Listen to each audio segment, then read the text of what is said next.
बच्चों, class 10th की पिछली वीडियो में हमने समांतर श्रेणी के बारे में बताया था।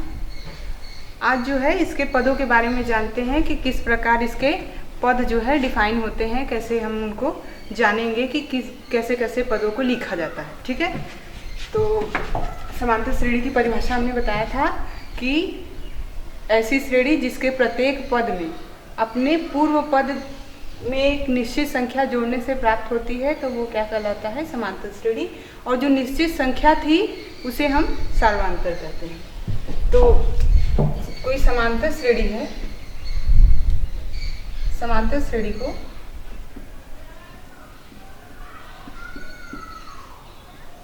समांतर श्रेणी के पद को जैसे A1, A2, A3 dot dot dot AN पदों तक मान लेते हैं कोई समांतर श्रेणी है।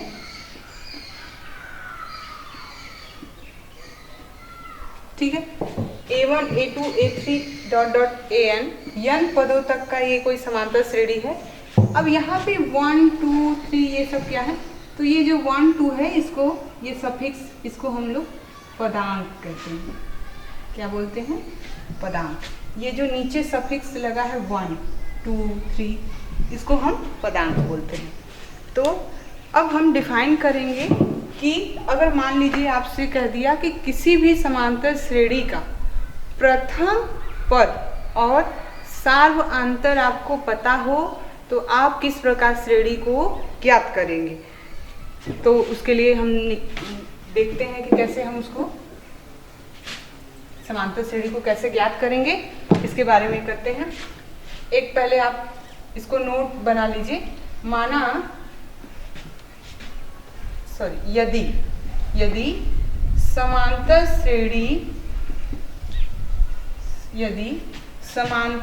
श्रेणी का प्रथम पद स्मॉल a, हमने बता दिया था कि प्रथम पद को स्मॉल a तथा सार्वधातुक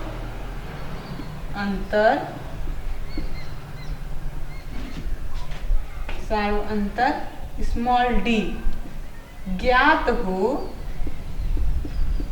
तो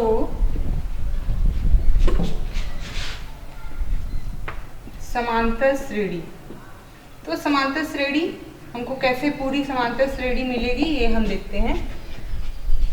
प्रथम पद अगर a है तो पहला पद वैसे का वैसे रहेगा।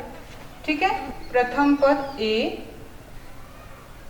इसी को पहला पद A1 टर्म, इसी को T1 भी कह सकते हैं, ऐसा देखिए, इसी को टर्म फर्स्ट या प्रथम पद A1 या A।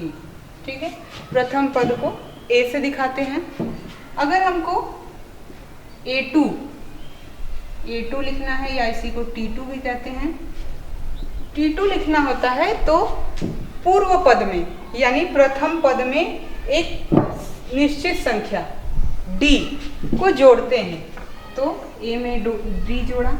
ठीक है, ये दूसरा पद हमको मिला। ठीक है, तीसरे पद की बात करते हैं, T3। ये कितना होगा, A3 इसको कर सकते हैं। अब इस तीसरे पद के पहले वाले पद में, यहाँ जैसे दूसरे पद को हमको लिखना था तो उसके पहले वाले पद में एक निश्चित संख्या जोड़ रहे थे। अब हमको तीसरा पद लिखना है तो उसके पहले वाले पद में D को जोड़ना है। तो पहले इसके पहले वाला पद कौन सा, A प्लस D में अब हमें क्या जोड़ना है, वो निश्चित संख्या D। तो इसका मान क्या हो जाएगा, A और D मिलके 2D। ठीक है, समझ में आ रहा होगा। फिर T4 या इसी को A4 कहेंगे। ठीक है, अब इसका मान कितना आया, इस चौथे पद के पहले वाला पद जो है तीसरा पद है। ठीक है, इसके जो चौथे पद के पहले वाला पद क्या है, तीसरा पद है। तो चौथे पद को लिखने के लिए तीसरे पद में इस सार्वधातुक को जोड़ेंगे। तो A plus 2D plus D, तो क्या मिलेगा, ये हो जाएगा A प्लस 2 और 1 मिलके 3D। अगर हम ध्यान दें, एक छोटी सी चीज़ को पकड़ लें कि जब हमने पहले पद को स्टार्ट किया था तो यहाँ पे 0D, यानी हमको दिख रहा है कि पद जो पहला था तो नंबरिंग, यहाँ की जो नंबरिंग थी 0, दूसरा पद यहाँ 2 है तो उससे एक कम, यहाँ D की जो संख्या है एक कम है। तीसरे पद में 3 यहाँ है तो यहाँ 2D है।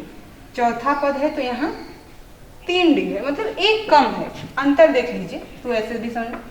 T5 लिखेंगे, T5 लिखेंगे तो क्या हो जाएगा, A5 इसी को कहेंगे। चौथे पद में निश्चित संख्या को जोड़ें तो A + 3D + D, सही है। तो इसका मान कितना हो जाएगा, A + 4D।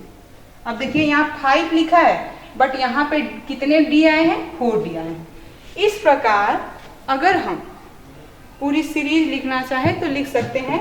जो हमको अब समांतर श्रेणी बनी है हमारी, वो क्या हो जाएगी, समांतर श्रेणी,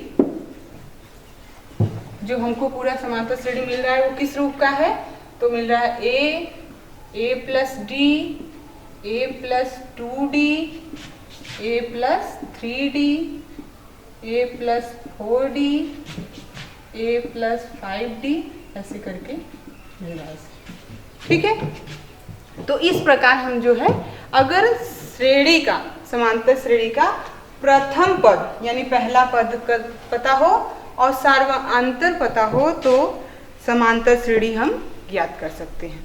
ठीक है, अब आते हैं व्यापक पद की बात करेंगे कि समांतर श्रेणी का व्यापक पद किसे कहते हैं। तो नेक्स्ट हेडिंग होगी हमारी समांतर श्रेणी का व्यापक पद।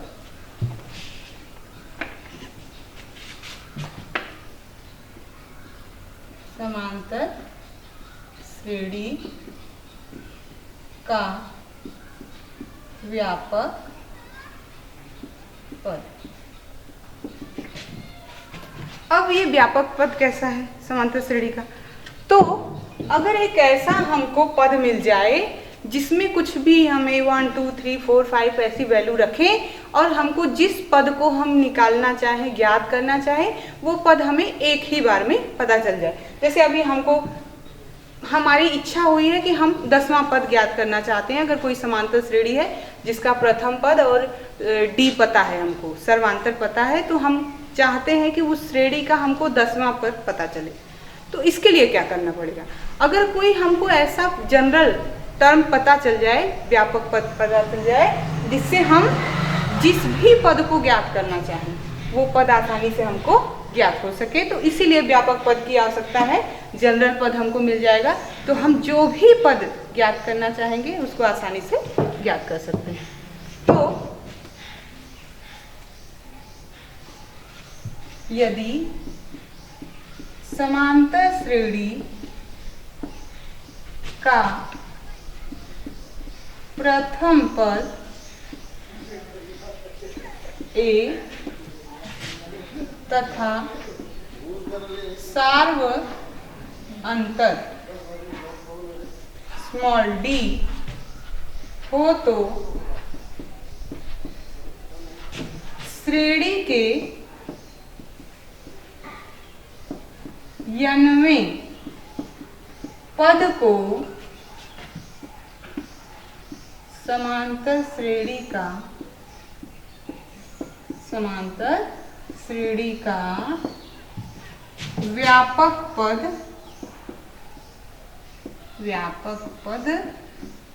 कहते हैं। अगर हमको A प्रथम पद और सार्वंतर D पता हो तो जो श्रेणी का n वां पद, nth पद कुछ भी हो सकता है, एक जनरल सा हम नोटेशन दे रहे हैं, n वां पद मान ले रहे हैं, ये जो है ऐसा पद देगा जो कि किसी भी पद की वैल्यू अगर हमको ज्ञात करनी हो तो निकल सकता है। n वां पद लिखना है तो इसका मतलब अगर जैसे हमको पहला पद लिखना था तो हमने लिखा T1, दूसरा पद, इसी को A1 भी कह रहे हैं, दूसरा पद है तो T2 या A2। अगर n वां पद कहें तो यहाँ क्या हो जाएगा, Tn। ठीक है, टर्म, T से है टर्म, टर्म मतलब होता है पद। ठीक है, तो n वां पद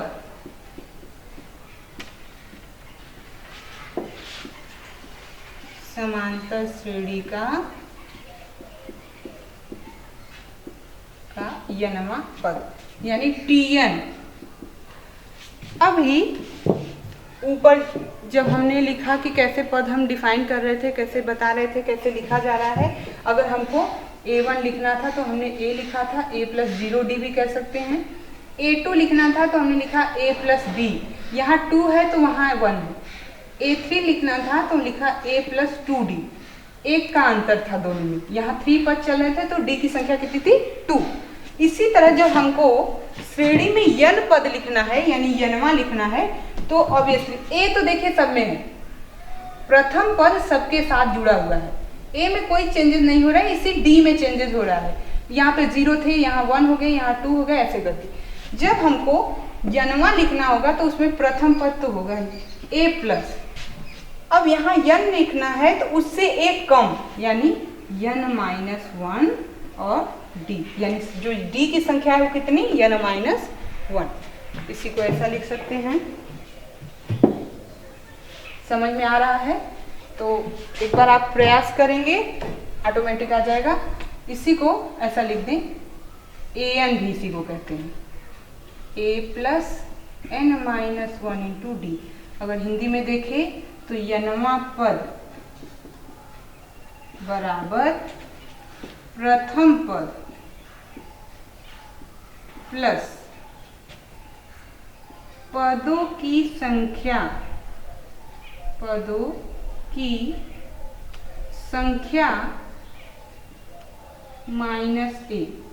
जो पद पूछ रहा है आपसे, जो पद पूछेगा उसमें से एक घटा देंगे, -1 गुणे सार्वंतर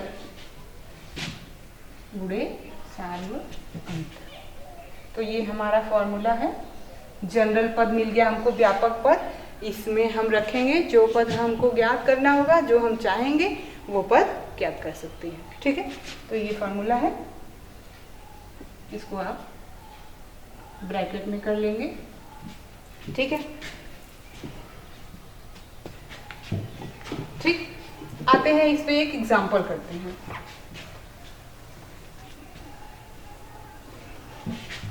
आपको लगातार हम 2 क्वेश्चन करा रहे हैं।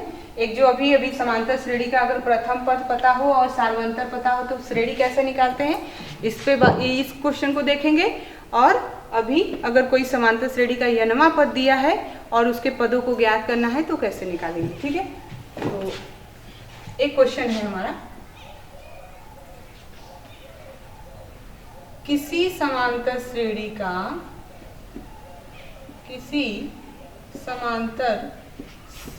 का प्रथम पद यानी a बराबर दिया है कितना, प्रथम पद a 3 तथा सार्व अंतर यानी स्मॉल d ये दिया है 2 हो तो श्रेणी ज्ञात कीजिए। तो पूरी की पूरी आपको समांतर श्रेणी ज्ञात करनी है। क्योंकि यहाँ पे ये डिफाइन नहीं है कि कितने पदों तक जाएगा, तो 4-6 पद निकालने के बाद इसी तरह के पद को आगे करते हुए हम लोग इनफाइनाइट तक उसको छोड़ देते हैं, अनंत तक ऐसी श्रेणी चली जाएगी। चलिए, तो इसके सॉल्यूशन में पहले क्या दिया है, इसका सॉल्यूशन जब करेंगे हम, दिया है, क्या दिया है,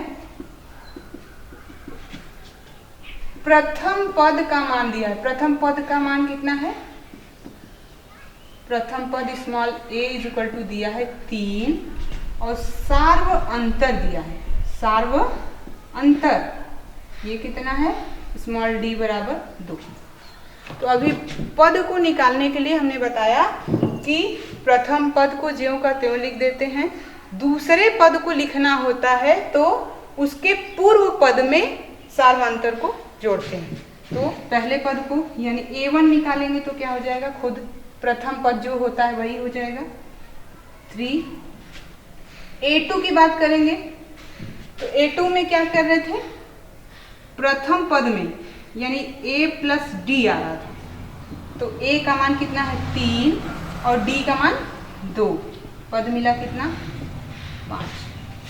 A3 की, A3 देखो, अब ये क्या हो जाएगा 5 में, ये पिछले वाले पद को अब नंबर से सीधे हम लिखेंगे, ये बार बार ये आप लिख भी सकते हैं, A प्लस 2D आएगा, 3 है तो 2D, ये हो जाएगा 5 में आपको डिफरेंस जो सार्वधातर है उसको जोड़ना है, या मान भी रख के आप कैलकुलेट कर सकते हैं। A का मान 3 और 2 गुणे D का मान कितना 2, ये कितना हो जाएगा 3 प्लस 2 2 जा 4 कितना 7, ठीक है। तो 3 5 7 यानी 2 2 का अंतर करते हुए हमको श्रेणी मिले। एक और टर्म निकाल लेते हैं A4, जिसको लिखेंगे तो A प्लस 3D, 4 है तो 3D, ठीक है। ये कितना हो जाएगा, A का मान 3 इंटू D का मान कितना 2, तो ये हो जाएगा 3 प्लस 3 2 जा 6 और 3 और 6 मिलके 9। तो जो श्रेणी हमको मिल रही है, अतः समांतर श्रेणी हमको क्या मिल रही है उसको देखिए। अतः समांतर श्रेणी क्या होगी, 3 होगा, 5 7 9, ऐसे करते हुए श्रेणी ज्ञात हो गई हमको, ठीक है। तो ये हमको श्रेणी मिली। अब एक नेक्स्ट क्वेश्चन, अब श्रेणी निकालना आ गया होगा, कैसे निकाल रहे हैं, केवल आप ऐसे करके रखते जाइए तो आपको श्रेणी मिलेगी। क्वेश्चन करेंगे, 2-4 एक्सरसाइज करेंगे, 2-4 क्वेश्चन लगाएंगे इस पर, तो ये आसानी से क्लियर हो जाएगा।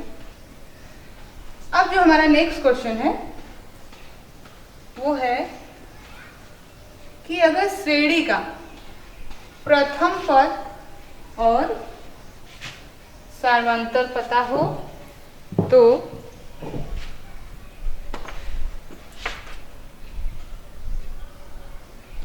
यनवा पद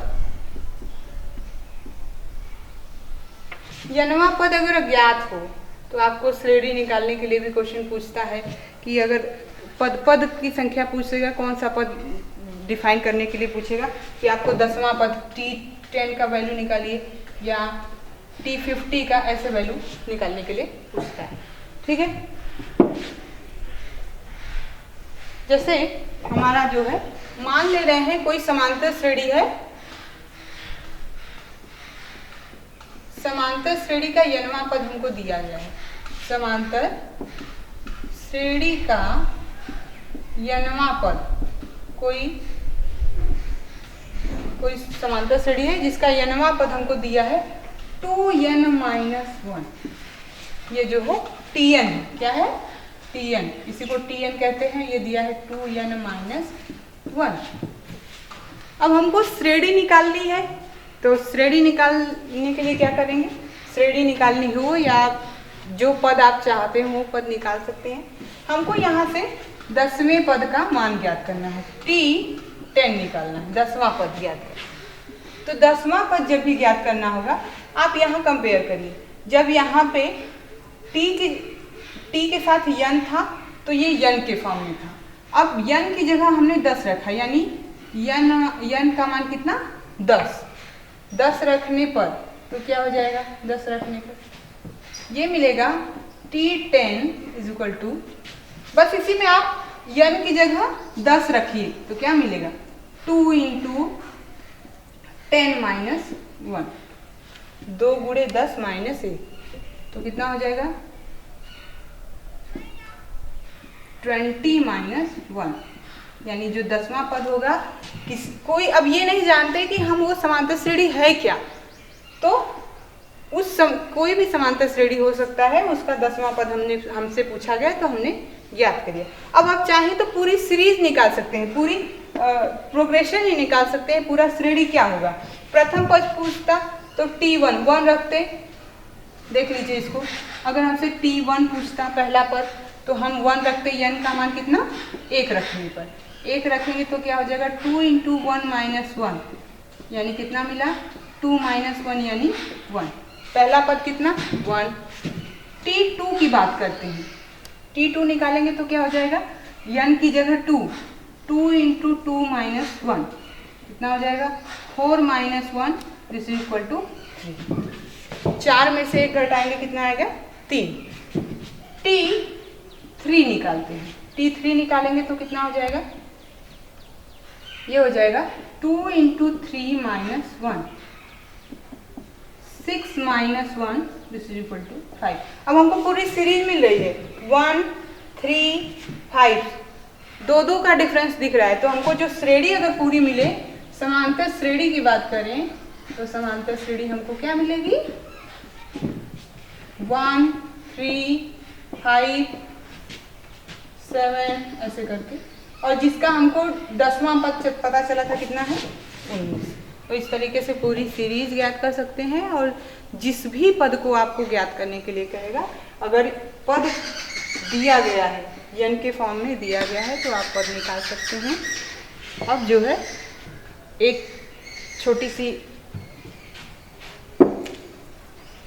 छोटा और फॉर्मूला है, उसको बता देते हैं आपको। अगर इसी टाइप के क्वेश्चन में एक और क्वेश्चन रहे कि समांतर श्रेणी ही दिया गया हो और उसका n वां पद ज्ञात करना है, तो उसको भी देखेंगे हम।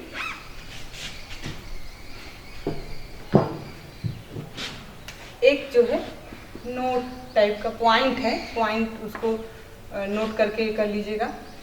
यदि समांतर श्रेणी का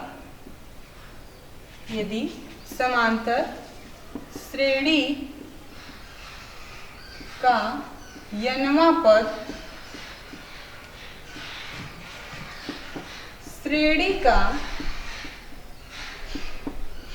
अंतिम पद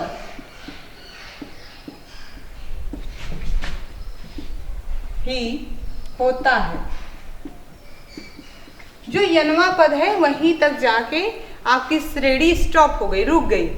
तो अगर अंतिम पद पूछे तो उसके लिए क्या फार्मूला हो जाएगा, अंतिम पद ही होता है तो श्रेणी का अंतिम पद यल, यहाँ तथा करिए, तथा श्रेणी का अंतिम पद यल हो तो हम जो n वें पद को दिखा रहे थे वो यल से दिखाएंगे। यल जो है n वां पद का मान हो गया यल, इज इक्वल टू क्या हो जाएगा a plus n minus 1 into D. श्रेणी का अंतिम पद जो होगा यही हो जाएगा, इसको हिंदी में लिखेंगे श्रेणी का अंतिम पद L is equal to a plus n minus 1 into D. कभी क्वेश्चन उल्टा भी पूछता है, पूछ देता है कि श्रेणी का अंतिम पद 215 200 201 ऐसा करके क्वेश्चन में है, अंतिम पद दिया गया है और आपको a पता है d पता है, तो पदों की संख्या पूछता है कि कितने पद हैं, श्रेणी के कितने पद हैं। तो इसलिए इस फार्मूले को भी याद रखिएगा, ठीक है। अब एक लास्ट क्वेश्चन जो है आपसे पूछते हैं, आप इसको करने का प्रयास करिएगा वीडियो में। इसके बाद जब हम आएंगे तो आपको सलूशन देंगे। क्वेश्चन जो हमारा है,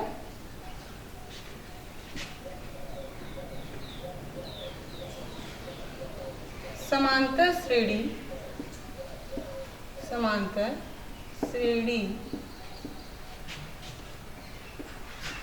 2